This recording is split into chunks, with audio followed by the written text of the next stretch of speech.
Good evening, everyone. Hello and welcome. My name is Amanda Kovach, MOCA's Curator of Education.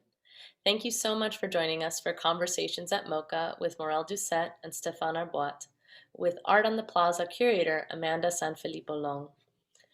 Before proceeding, MOCA acknowledges that we stand on current and ancestral home of the Seminole and Miccosukee tribe of Indians of Florida. We further acknowledge the Calusa, Yega, Miami, and Tequesta peoples, all historic caretakers of this land. We honor and thank them for their past, present, and future stewardship of Southern Florida.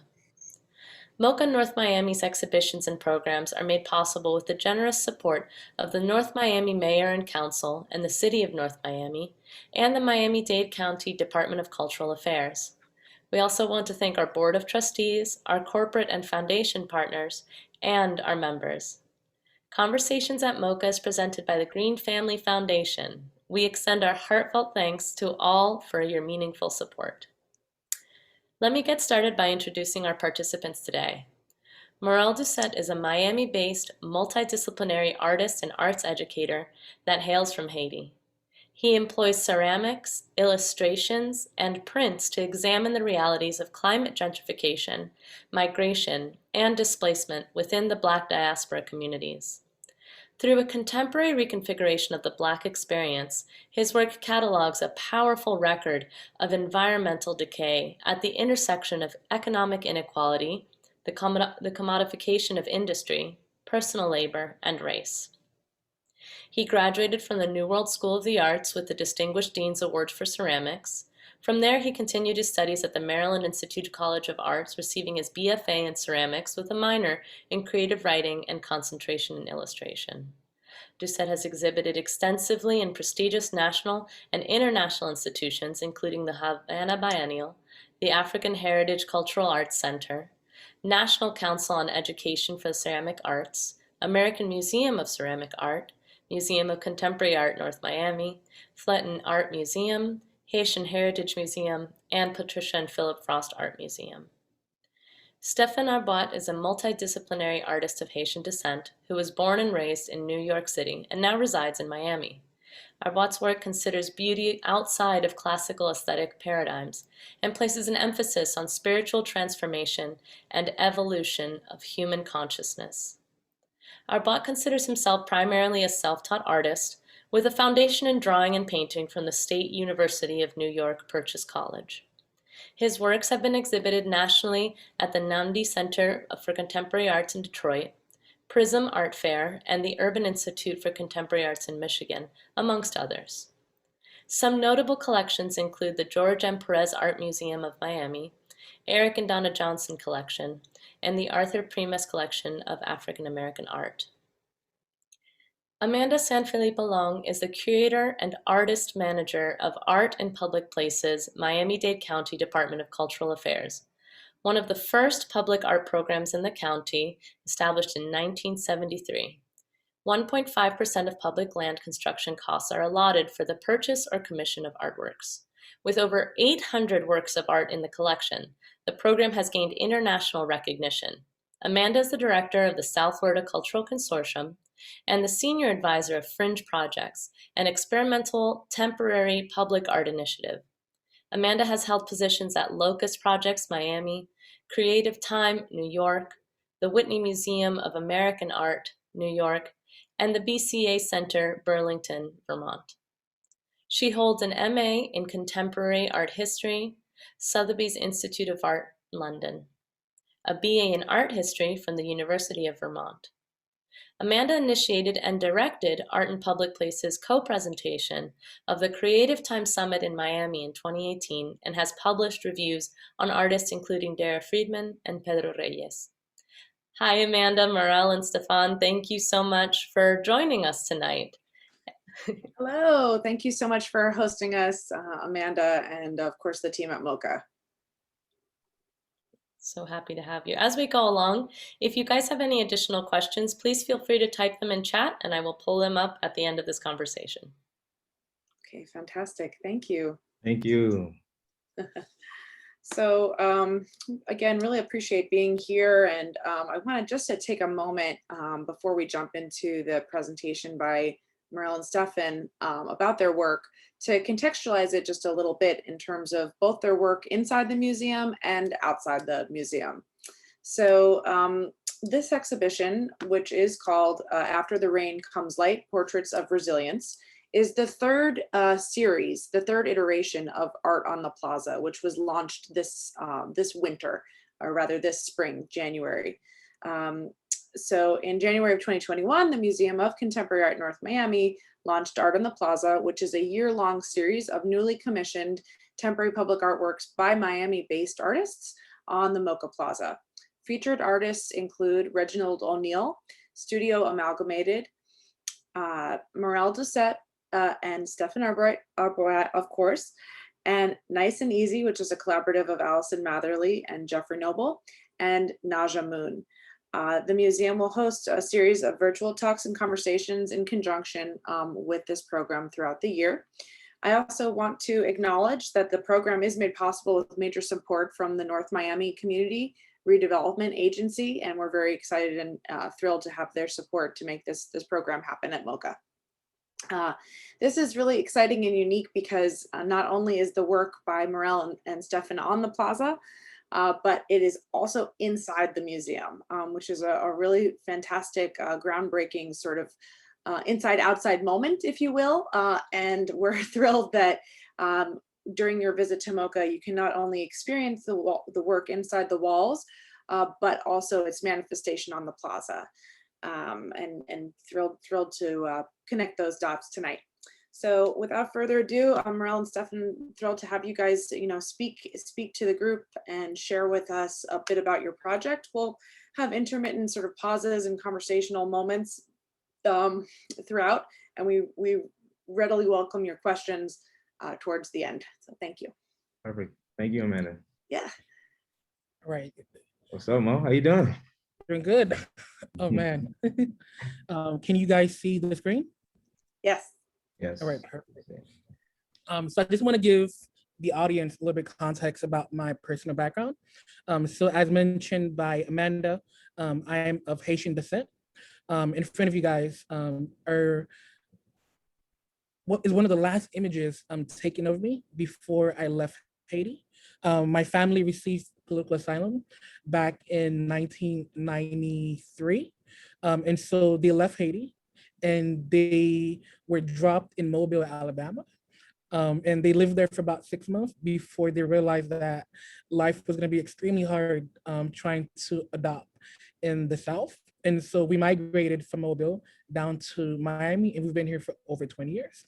And then the image on the left is one of the first images taken of me in the US, and I'm holding a horse. I used to have a pet horse back in Haiti. So that's kind of like my connection to home. And kind of like trying to assimilate into American culture. You can see in both images, I've always been a very serious as a toddler. I was never the one kind of writing on the walls or putting things into the electrical jack. I was very very disciplined even at a very early age. And so then I kind of want to hand over to Stefan to kind of talk a little bit about his upbringing. Okay, good evening, everybody. So the image on the right is of me when I was, I want to say about 11 or 10 years old. I'm originally from New York. I moved to Miami back in 2010. Growing up, my influence in the arts came mainly from my mom, who was creative in many different facets. I mean, she loved to, bake cakes all the time, and she used to draw, she used to paint. My father, on the other hand, who was an educator as well, took me to various museum institutions and galleries, and so that's where a lot of my influence from the arts. I guess that's what essentially helped shape or foster my creativity, my creative spirit up until now. So. I really love, for me, growing up here in South Florida, I'm a product of the magnet art system. And so it really shows at an early age, if you expose someone to the arts, of how much of an impact it can have on you. So it's kind of interesting to see you at an early age looking at this photograph, and then kind of you being a practicing artist today. Yeah, and it's funny because that's the image that I just recently like kind of discovered again, just going through old images when I was home last, and I just a lot of the images that I had when I was younger, unfortunately, were lost, and so to find this and kind of have it resurface and reaffirm how much this creative practice has been an integral part of my life was kind of cool to witness. Mm. And I love the image of you in a studio. It's a really incredible studio. Mhm. Um, so I know you've been to Haiti. For me, I have not been to Haiti in over 10 years. And so when I think about Haiti in the landscape, it comes from a point of memory for me. But for you, you've been to Haiti more recent than I. And these are some images that I believe you took on that trip that you went to Haiti. Yeah, so my last visit to Haiti was in 2017, I believe, or 18. Um, the first image on the left, top left, is in Bago, Haiti, which is where my grandmother was actually born. And both of not only my great grandparents, but my great great grandparents are actually buried there as well. And so to be there, and that was actually the first time I got to visit that particular location was, I mean, just such a powerful moment, many different ways. The other images are of two other beaches that I visited at the time, Jacmel, which is like, known as the arts district in Haiti to a certain degree. And then there's also Tiguave, where I visited other relatives. So from jumping around to a lot of these different areas, I really got a chance to see the many different sides of Haiti and the different people. And as we were talking about this and putting presentation together, a lot of things started to really resurface. And I started to look back at the work and it was like, man, I could see how all these connections, like starting to connect these dots almost, and notice these different nuances and things that I was picking up from being on the land and how I was incorporating that into my practice as well. Mhm. I really love the image with the corn in front of it. My grandfather was a farmer, and right now he's like in his late 80s and he's still farming to this day. And he has, this incredible, even to this day, the impact that he's had on me from an early age is still very much resonate in the work that I make. As a farmer, he's very strong component that whatever you take from the land, you have to give something back to it. So if you cut down a tree, you should plant two more. If you take the corn, plant some more back.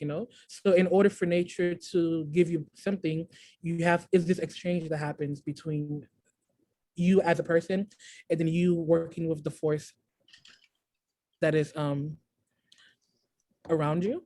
And then if you look at this other image, many within my work, all of my color palettes, it comes from nature, So when I go into nature, I'm looking at color and texture, and these ultimately become the forms that influence the work that I make.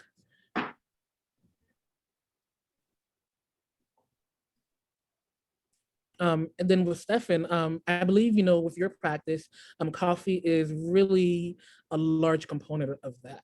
And the image in the middle is a little bit of that process in the studio. Yeah, so you know what I was thinking about earlier, and I was I big shout out to Ulite for actually connecting us. Maybe we should give a little bit of that backstory. Morel and I initially met in person during the inaugural Home and Away residency program that Ulite started.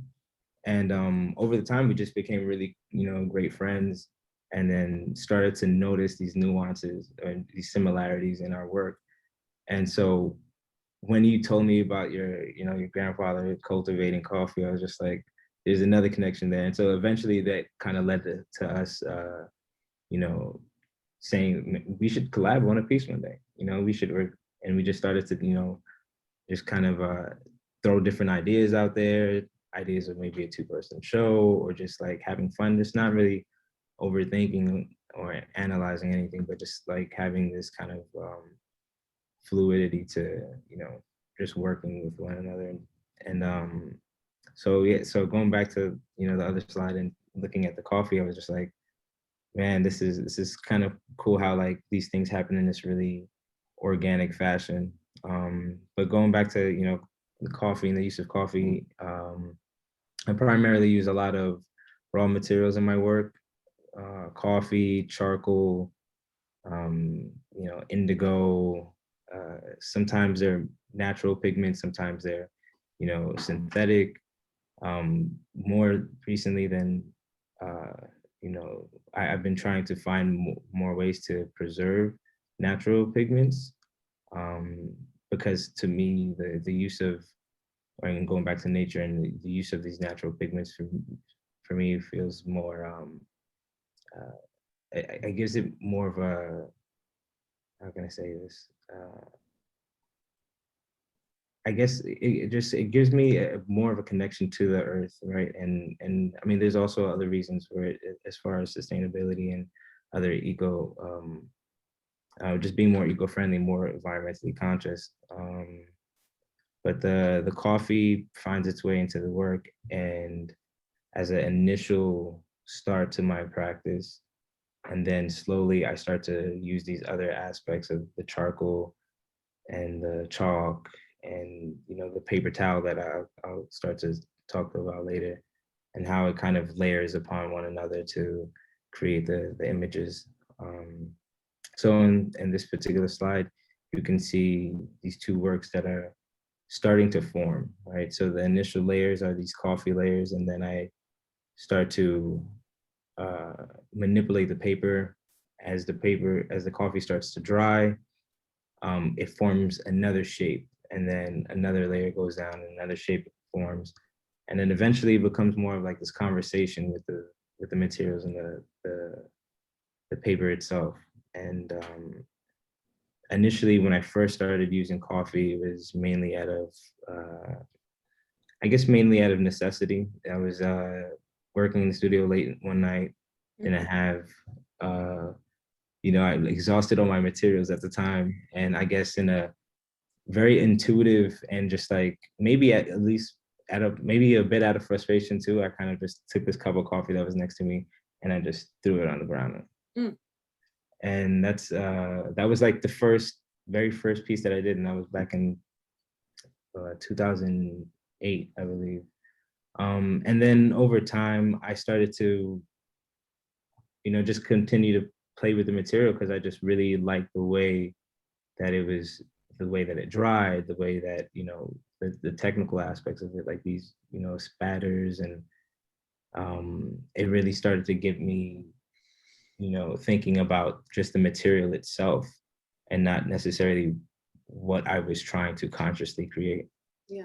Stefan, I just want to ask, not only this like interest in the materiality of the coffee, but of course it's linked to Haiti and coffee production being somewhat of a major industry. Are there links that you discovered either after or sort of came to before that to the coffee in your work that you find interesting? Yeah, actually, that's actually one of the main reasons why I decided to continue to use coffee, because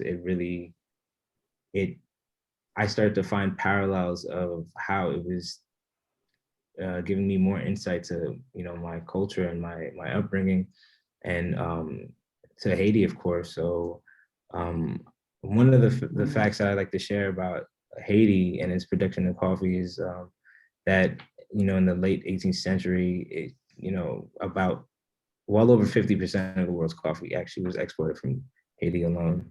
Wow.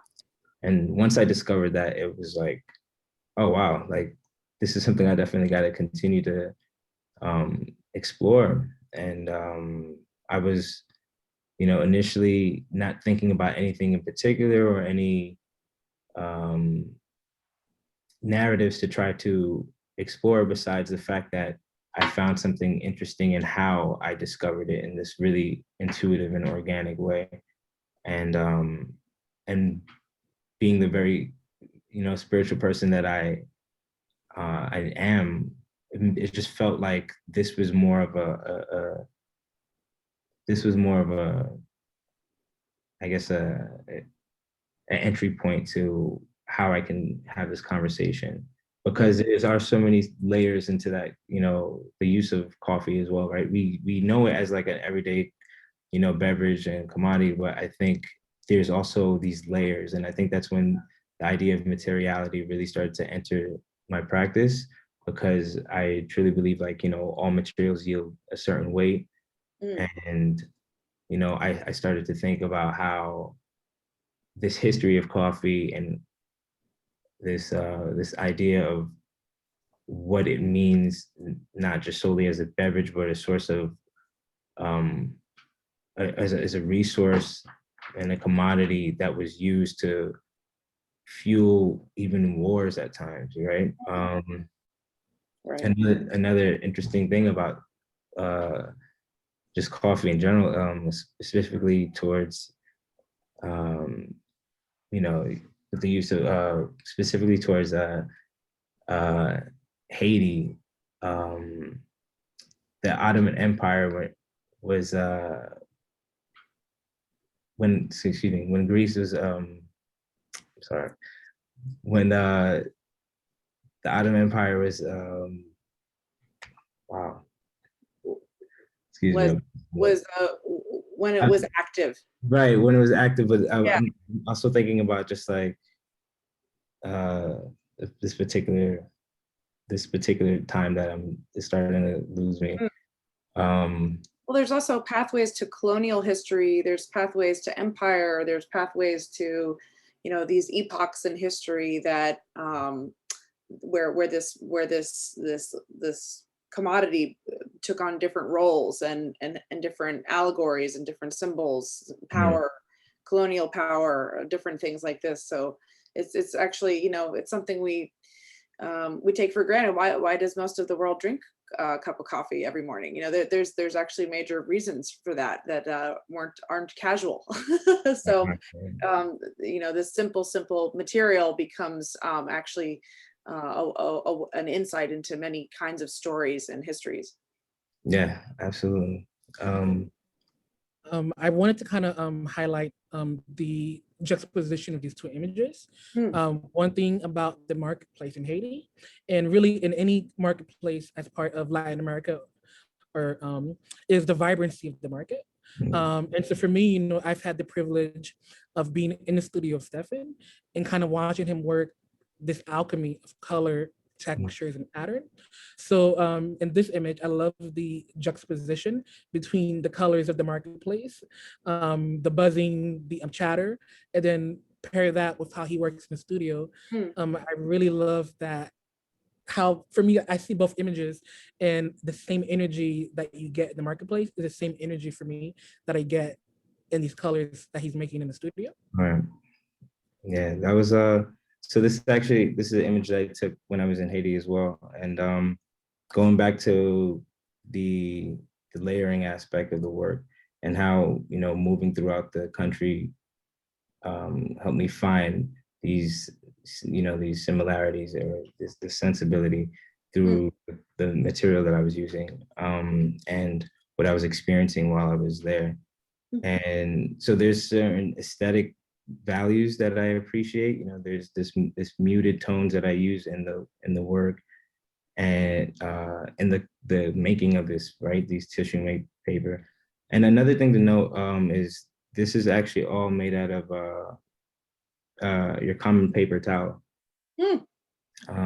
which I don't know a lot of people know about that, but I think it's interesting because it does correlate and go back to this idea of resourcefulness, and how, being from the islands and Caribbean in general, like, that is the key to survival.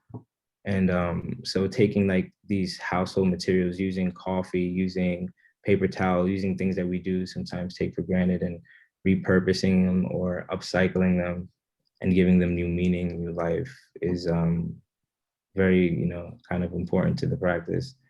And going back to that, that image, I was really interested in how these colors popped out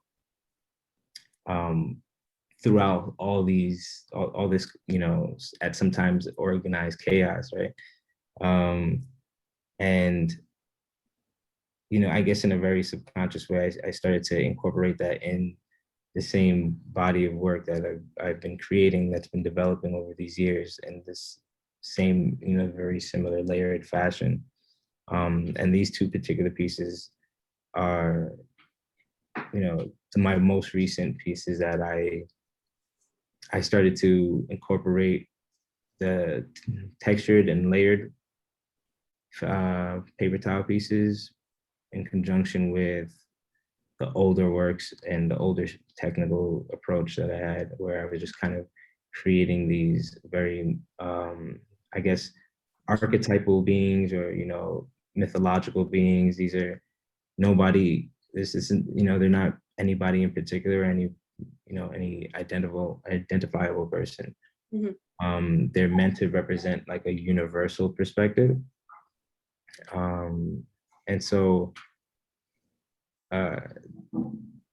these similarities and these, this overall aesthetic is how I kind of just work through not only the figurative elements in my work, but the textural and like even symbolic aspects. So there's, to me, like everything in the work becomes symbolic, from the materials to even the face itself. The figure, the central figure, is not of anybody particular. So if you see it over and over again, it doesn't become any one person. It becomes more of a grander kind of idea. And yeah, that's kind of those two pieces there. And so for me, one of the qualities that draws me to Stefan's work is how he layers, many colors and textures together. These are some of my older work. So in my older work, many of the processes that he does in his work, I was doing that through ceramic. So looking at textures, pattern, and mark making, and trying to translate that through the visual language of the work. So with these pieces, in addition to focusing on textures and pattern, I'm also thinking about how light and shadow also adds value to the work as well. And again, with these figures, they're not of any particular person per se, but it represents like this universal imagery of different parts of us, different parts of culture, of history and time. And then I kind of wanted to highlight some parallels between my work and your work, Stefan. So in front of you guys, the 3 ceramic pieces is a recent work that I made last year. And this work explores this idea of colorism that is very prevalent throughout parts of the Caribbean. And, in addition to the history of colorism, I'm also using symbols to layer the history of that within the work. So for example, the dandelion, when you think of a dandelion as this object, it essentially does not have free will. If you blow on it, whichever direction the wind blows is the path that the dandelion is going to follow. So I use that analogy to very much talk about how communities of color are being displaced, So as people are being pushed out of their homes, you can't really choose where you want to live. You're going to find what is the most affordable location for you to survive, So many similarities between the plight of being a person of color and not having the resources or the agency to do what you want to do. You're at the mercy of that as well.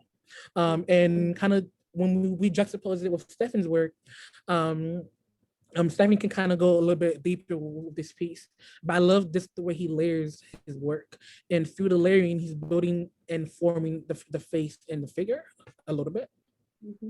Right. So generally, when I am creating the pieces, there's no real rhyme or reason. Like I said, it's very much this very cathartic experience that I'm having.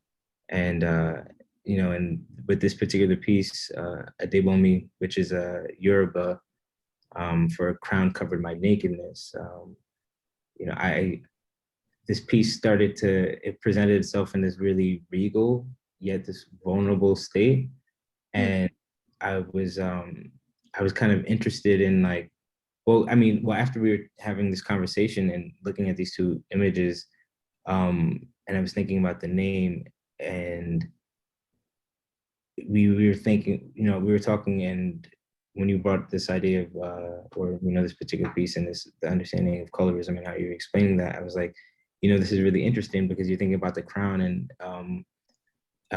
in a symbolic sense what that can mean, and even in a metaphorical sense, maybe the crown could be also a skin, right? It could be, it's something that you wear on top of your head, but maybe in a metaphoric sense, it could be this skin that you're using as a way for you to move throughout the world, right? And what were we saying right now? Oh, I love that. interrupt, but I did want to ask Morel to unpack the concept of colorism for us here, because I think it's really seminal. Yeah, so for those that are not familiar with that term colorism, so essentially in very simple term, is the idea of the levels of access you have based on the pigment of your skin.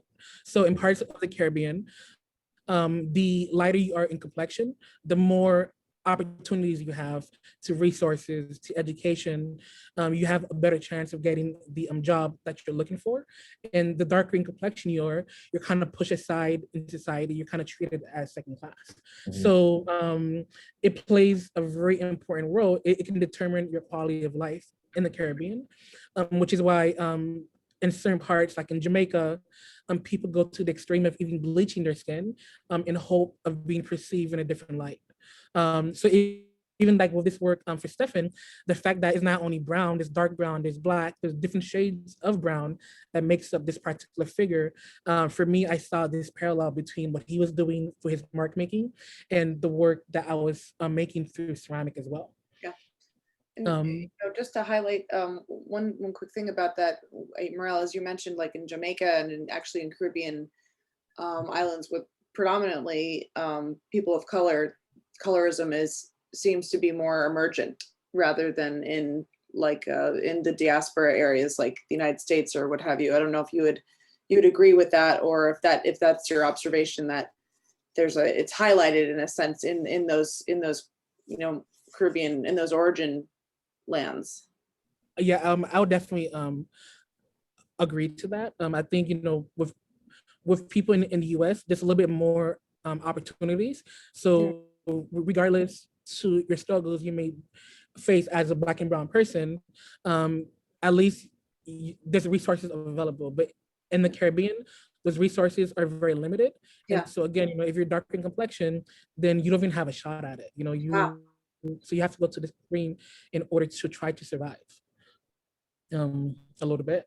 And then another juxtaposition I kind of wanted to highlight.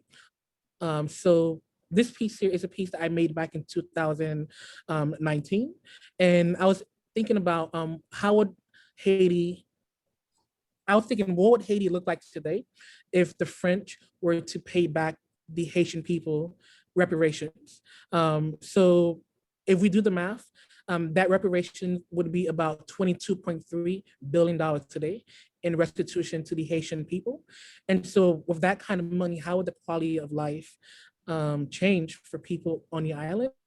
And this piece by Stefan kind of caught my eye because the mouth is muted. And so I feel like in a broader context, being Haitian, we paid the ultimate sacrifice for our freedom. Our backs were turned on, like every other country, they turned their backs on us. And so as Haitians, our voice has been silent. And so this particular image that Stefan made, it resonated to the idea of how Haiti can be different moving forward. What does the future look like for Haitian people? Mhm.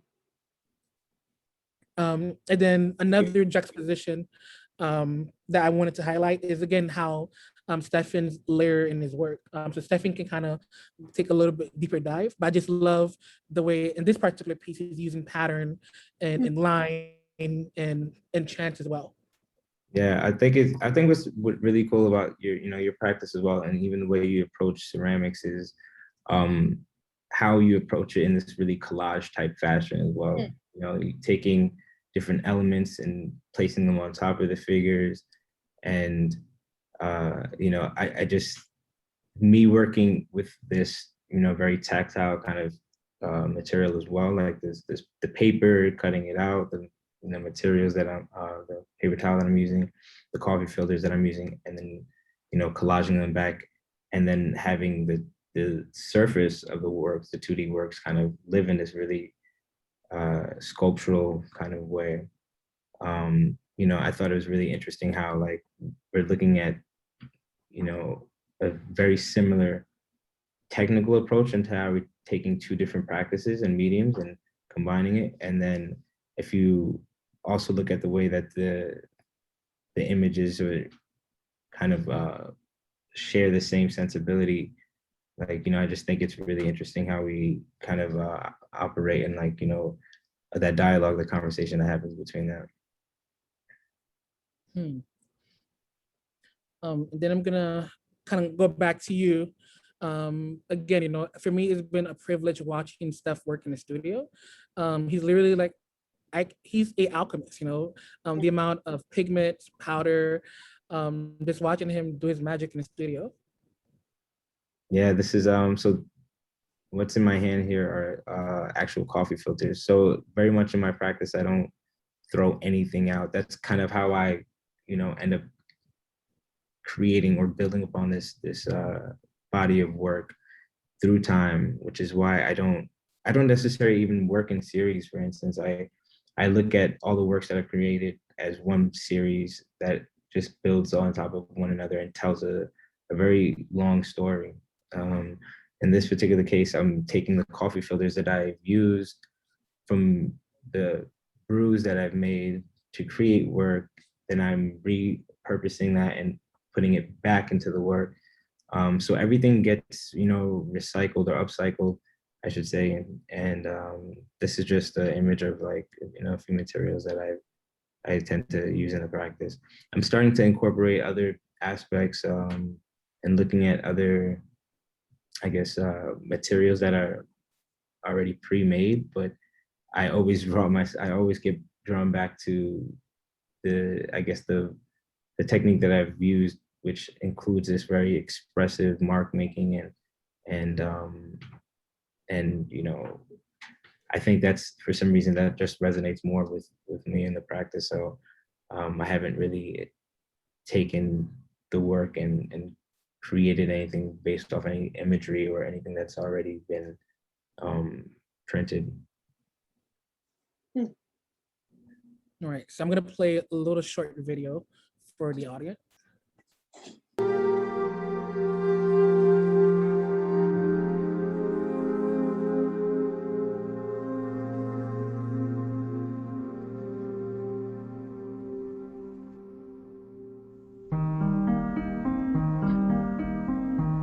So when it comes to seawater rise and the materials that I'm using, I essentially call them, like, I'm using the carbon footprint of nature. When I go into a neighborhood, I gather the flora, the fauna, the rocks, the soil from that neighborhood, and then I bring them into the studio in order to work with that process to define the work. So when you're looking at my portrait work, you'll notice there's different textures, different patterns, and all of those come directly from the plants that I'm gathering in these neighborhoods.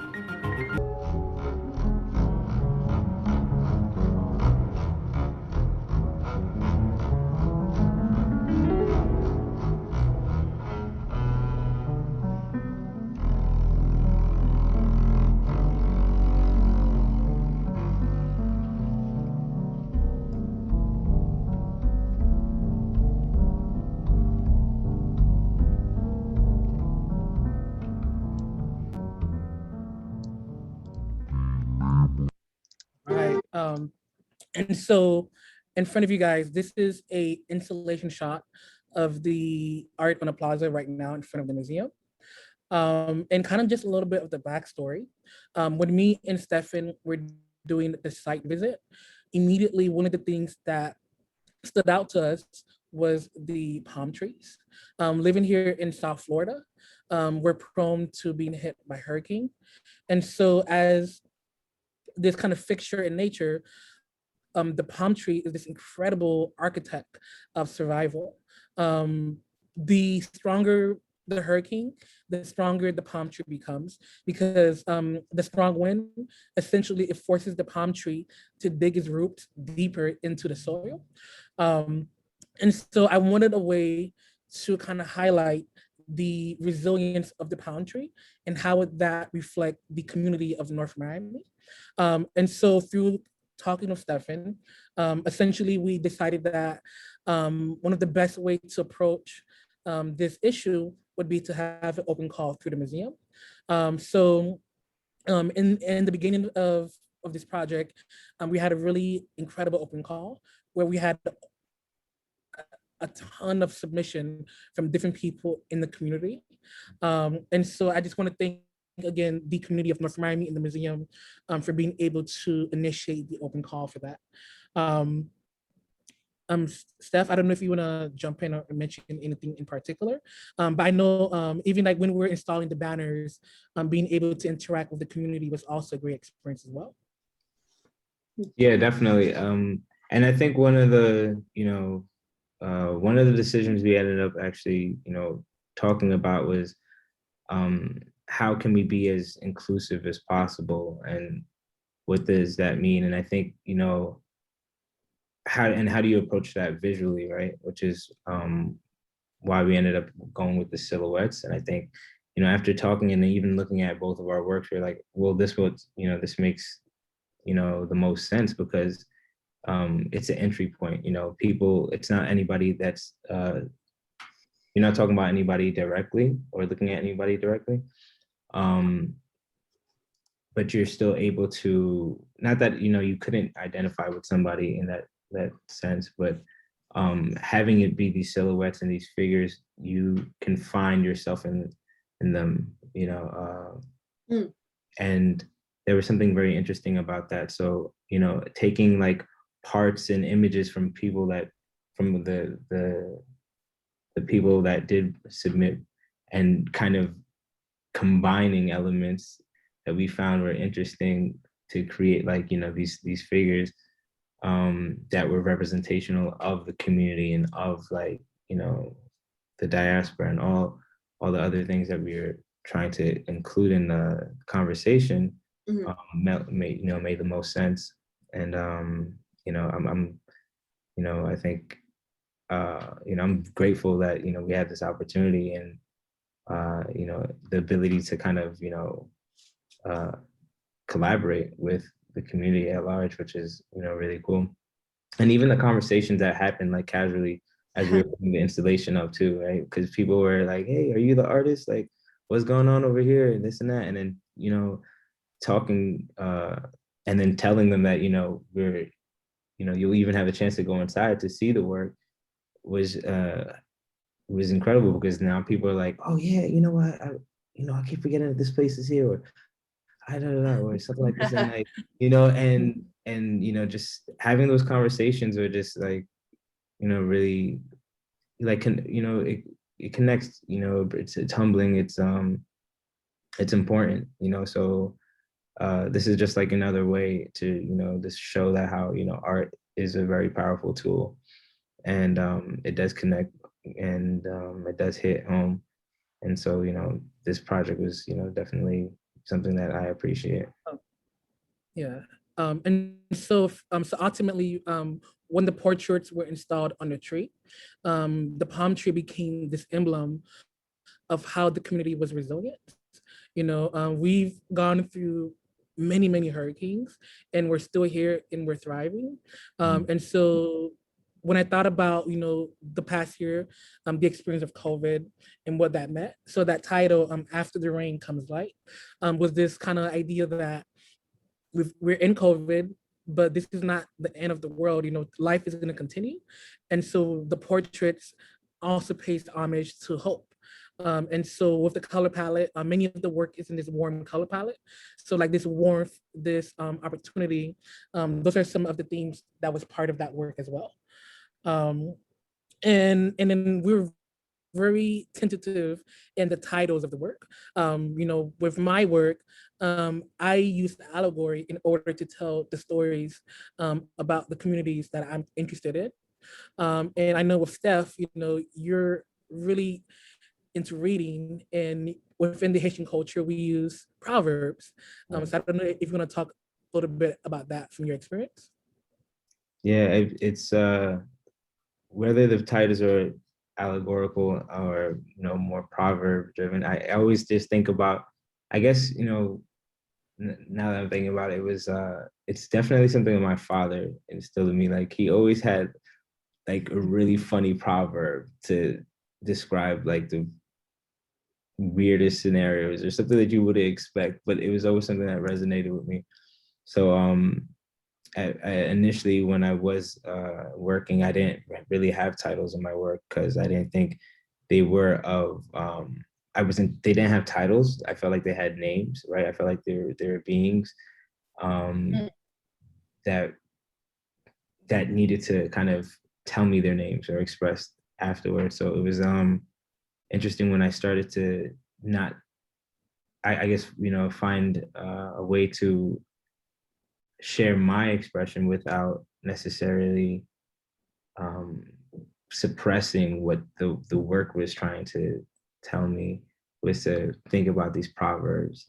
And so when we were sitting down and thinking about titles and coming up with different names or different titles, it just made sense, like you already work in this fashion where, your titles are these beautiful poetic allegories, and combining that with some of the things that we've probably heard throughout our years growing up with these proverbs and these sayings, and figuring out how that can play with these particular series, I think was a really interesting moment. I also would like to talk a little bit about the idea of collaboration. For me, being back in school, I feel like the only time collaboration was encouraged is like when you're like a freshman in college. But then as you transition from freshman to a artist entering the work world, collaborations, they stop happening. And this was a tough collaboration, I think overall I'm happy with what we've been able to do, but as artists, we're really sensitive about our things, and I kind of would Steph, if you can share a little bit of that obstacle, try to decide, okay, if this one finished, nope, I don't like that one. To bring up some highlights about that. Oh man, I mean, I don't think it went smooth, and like we were not, this wasn't technically our very first collaboration, because we did work on another project before this. But I guess what maybe hit home for us was just like a level of emotional attachment that we started to have to these pieces.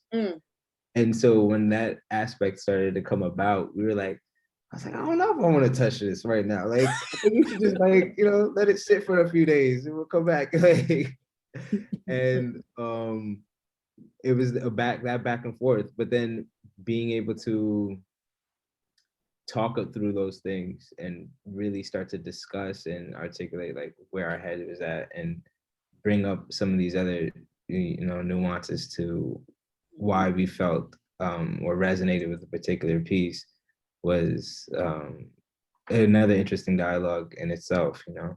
And I think overall, like, I'm very pleased with the work as well. Like, and it's been a pleasure collaborating with you, man. And I'm sure there'll be plenty. Well, yeah, I mean, no, I'm sure people want some horror stories, but it wasn't that bad. And so these are a few shots of again the banner in the plaza. It became interesting once the banner was installed. How did it play in relationship to the architecture and landscape of the museum. So even like this banner in particular, the one that's right below the American flag, when I saw this image, it made me think about what does it mean to be Caribbean American? What does it mean to leave your country and assimilate into a whole new culture that you know nothing about? And again, I feel like the community of North Miami, because it's this hybrid of people that are born in Miami and those that migrate in, this is what makes it unique as a city here in South Florida, apart from other countries and cities in the US as well. And I don't know if that was kind of the same for you, Steph. But I know for me, seeing them up was like really like, wow, this is like the community, you know? And again, people coming up to us and asking us these questions. Oh, you know, I haven't been to the museum in a couple of years. I'm gonna go inside to check out the exhibition. Again, we're just like, I'm glad that our intention, and then people were responding to that. And now they want to come into the museum and check out the other inside. Right. And and especially as far as like, you know, one thing I appreciate the most was this idea of access and like having people feel like they're included in the conversation. And that's why I think having that call was very important. Because a lot of times, and I remember even growing up and speaking to friends, nobody really had like access to museums or knew what that was. So when I was talking about them, I remember when I was a kid, you know, growing up with my father was taking us to like, you know, various places.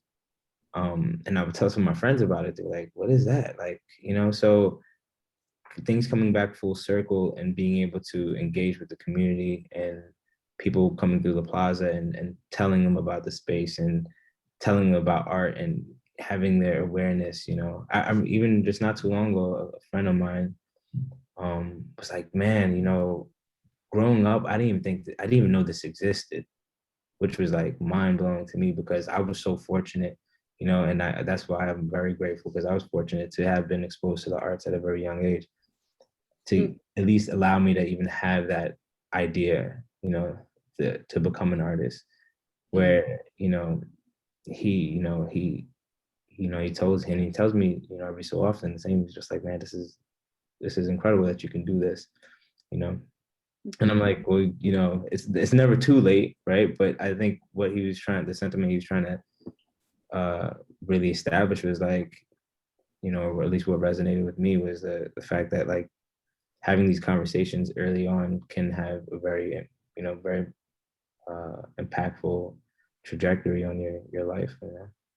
Absolutely. And then I'm just going to include one final image.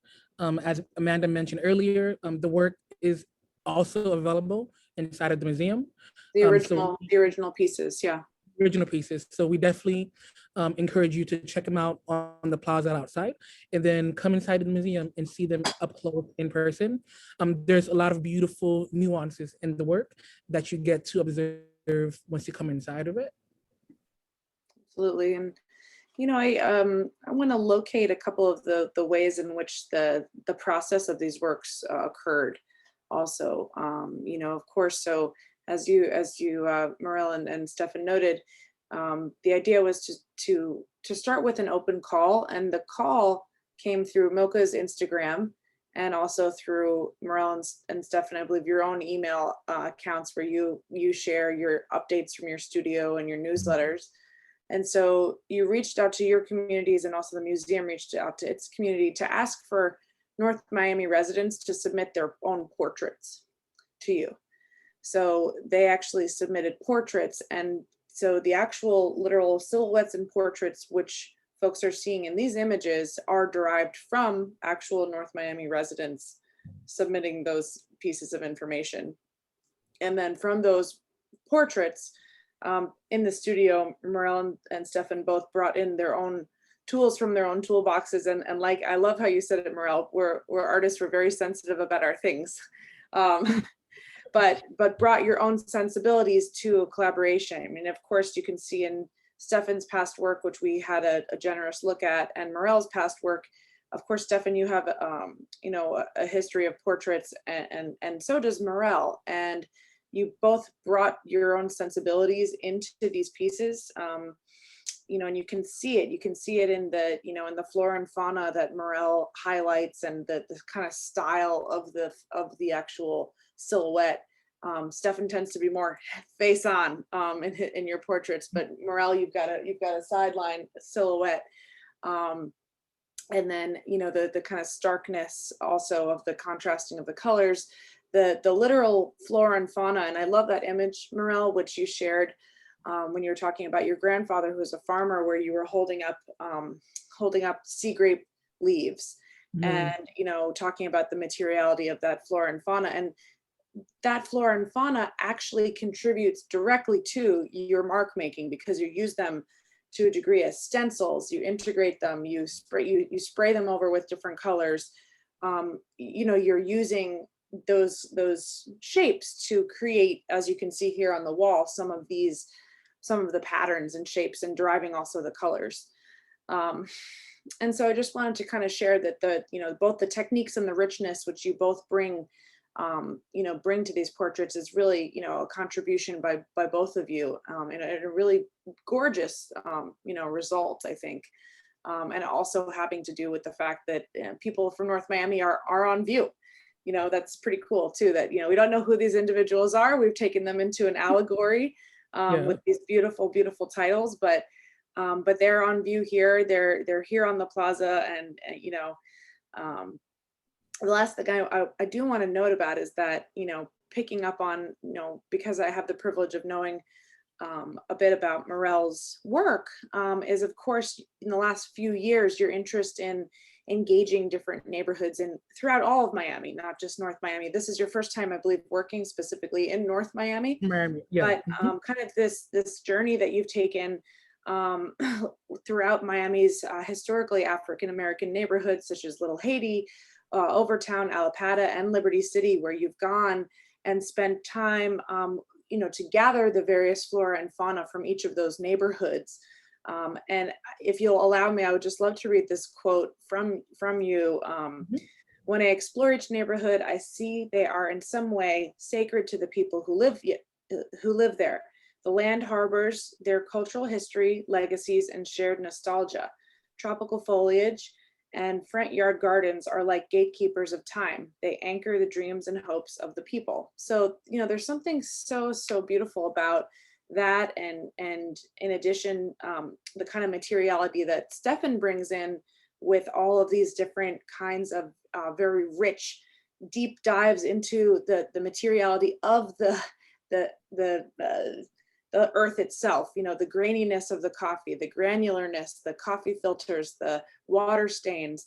You know, it's kind of like, we've used the word alchemy a few times, but there is a magic to what the two of you have created, you know, separately, but together. Wow, you know. So I'm just very, I just want to highlight a couple of those things that have really taken this collaborative work to another place. And yes, when you go inside the museum, you'll see you can see the granularity, the detailed work on the walls. And then, you know, of course, they're translated into these beacons on the plaza. So, you know, it's just really something to celebrate and achieve. And, you know, those titles themselves, I mean, man, we could talk about that for a whole other talk, I think. But, you know, to walk in midnight veil and shade of sapphire. Today I saw the water and it brought me closer to self, to glow under the rose moon. Caramelized brown skin dances in sultry summer. The seeker under the sun. I mean, these are incredible titles, and it brings this whole mythology of you know, pulls a mythology out as well. And, you know, there's a mythology to every neighborhood. There's a mythology to every person, you know. So yeah, I just want to congratulate you both on such a beautiful body of work here. Thank you so much. Thank you again, Amanda. It's been an incredible experience working with Stefan, and, you know, again, to MOCA, Shauna, thank you for the support. This project would not have been possible without the guidance from you guys. Yes. Just to kind of wrap it up, I kind of wanted to highlight kind of like we're kind of seeing how Stephanie's work and how I work. So kind of like what is like our role as artists or just as artists in general. So these are some values or some train of thoughts that I had in mind. And, so I thought, we're essentially cultural historians, we're moving the culture forward, coming from our legacy, being of Haitian descent. It's important that we, tell our stories or someone's going to do it for us. So we're documenting the changing times. We're expressing our emotion in tangible or in a visible manner. We're revealing truths, whether these truths are universal, they're hidden, or even on a spiritual level. We're also helping people view the world from a different point of view. As Stephen mentioned, there's some people who walk up and down the plaza every day. They have not been in the museum in 2 years. And so the fact that the banner resonates something in them to compel them to want to go inside of the museum and check out the exhibition was really incredible. And then for me, my artist model is create to serve, create to experience, and curate to dream. And so those are like the three paths and how I navigate when I make work, when I think about work. And this is what compels me to do the work that I make as an artist. And so if we wanna kind of open up the some questions to the audience, me and Stefan would welcome any questions that anybody may have for us. Awesome. We have a few questions in chat for you guys. From George Fishman. Hi, George. We have the question, while evidently pursuing your own contemporary paths of expression, in what ways have you each been influenced by some of the traditions of art making in Haiti?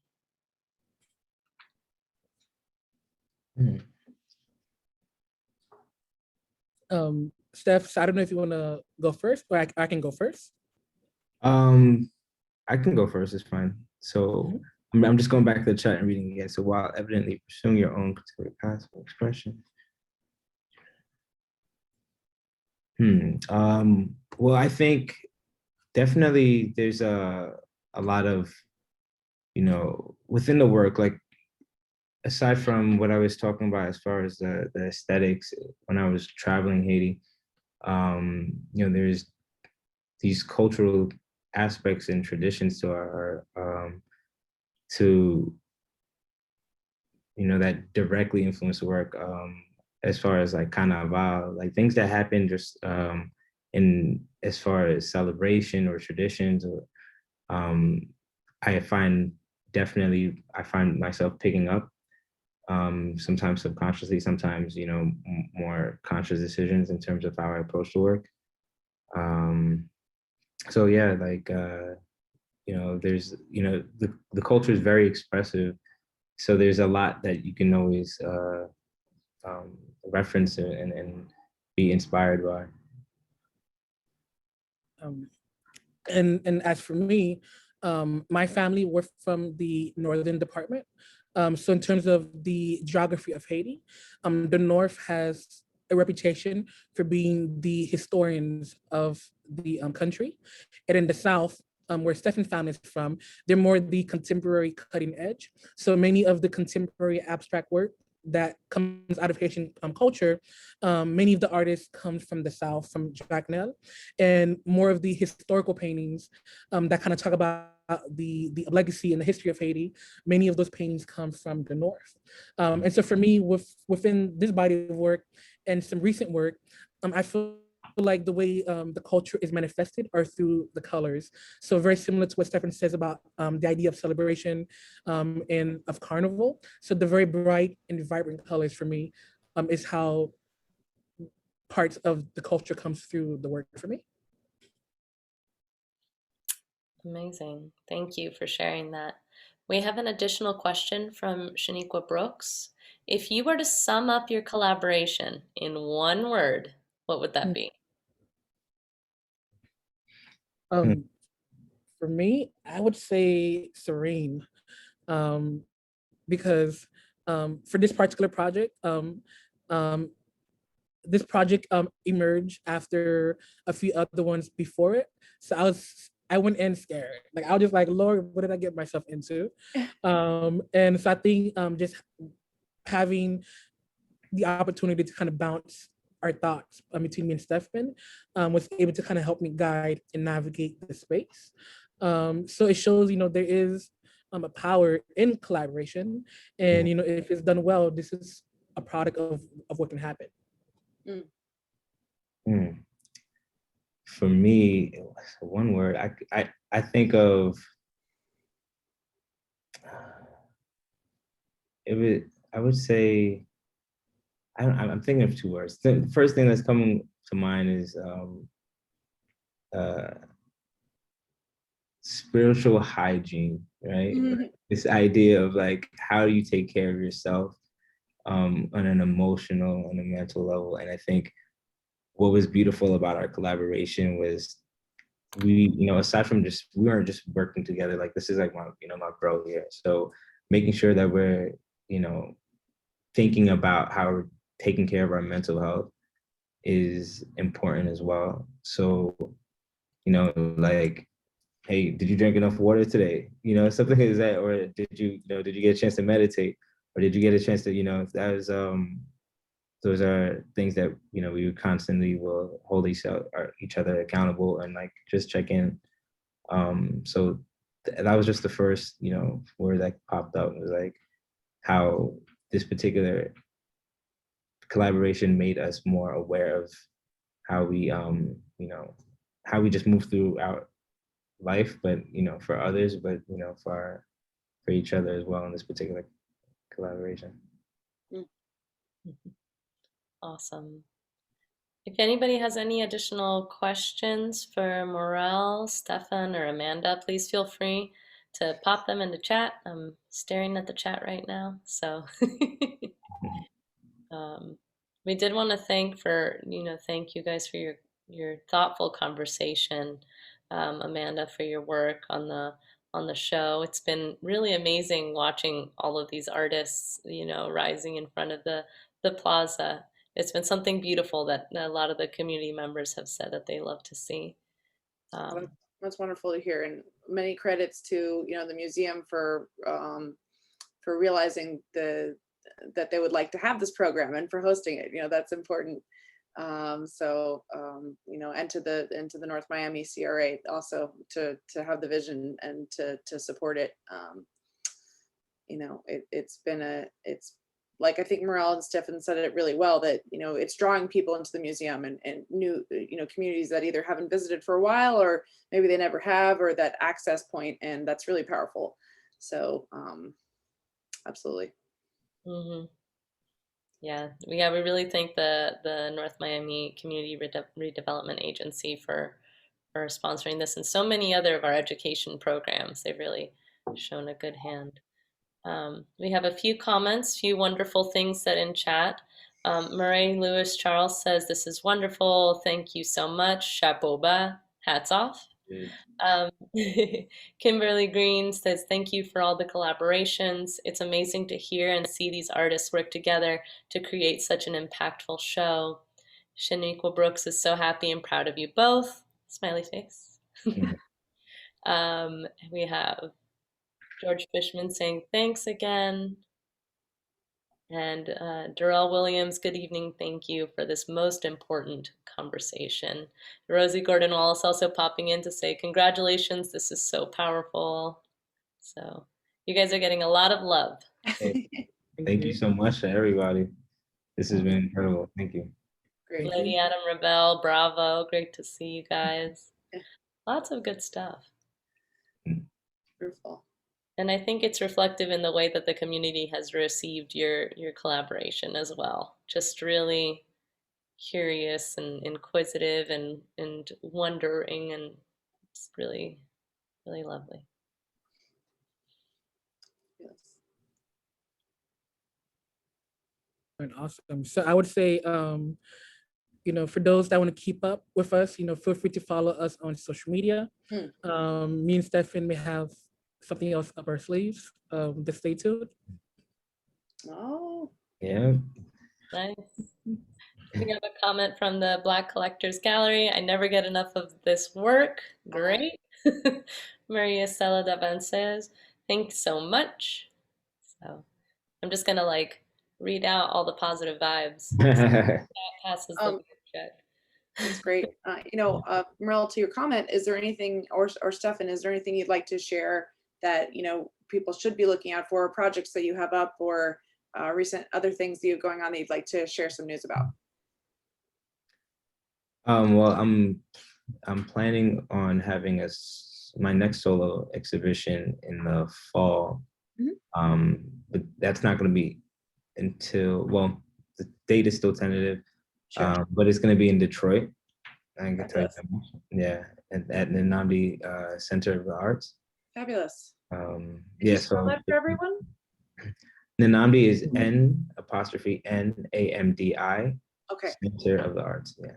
great. Thank you. I know it's a fabulous institution. And sometimes it's easier to Yeah. Google when you know how to spell it. Yeah, great. And How about Stefan and I has another collaborative project on view right now at Ulite Arts. So if you're on Lincoln Road, feel free to stop by Ulite and their exhibition, curated by Laura Marsh, called Diverse Works. Nice. And then I will also have a solo show later in the fall with my gallery in Baltimore, Maryland. So if you're in the DMV area, feel free to stop by. Very cool. Congratulations. Thank you. Thank you. Okay, great. Well, thank you, Amanda. Thank you to the museum for hosting the show and doing such a beautiful exhibition inside, as well as hosting us on the Plaza, and we're just delighted. So thank you so much. Yes, thank you all for tuning in for today's recording. I really invite you to check in on some more education programs that MOCA is going to be holding coming up soon. Of course, we are having our virtual summer camp this summer, so if you've got any little ones that want to learn at this level of art, and get inspired by local artists and local faces, then please ensure that they register. And yeah. So happy. It's a wonderful program. Happy day. Very cool. Yes. Goodbye, everybody. All Have a right. good Thank you evening. all. Thanks, Amanda. Thank you. Thank you so much, Stefan. Thank you, Morel. Thank you. Good night.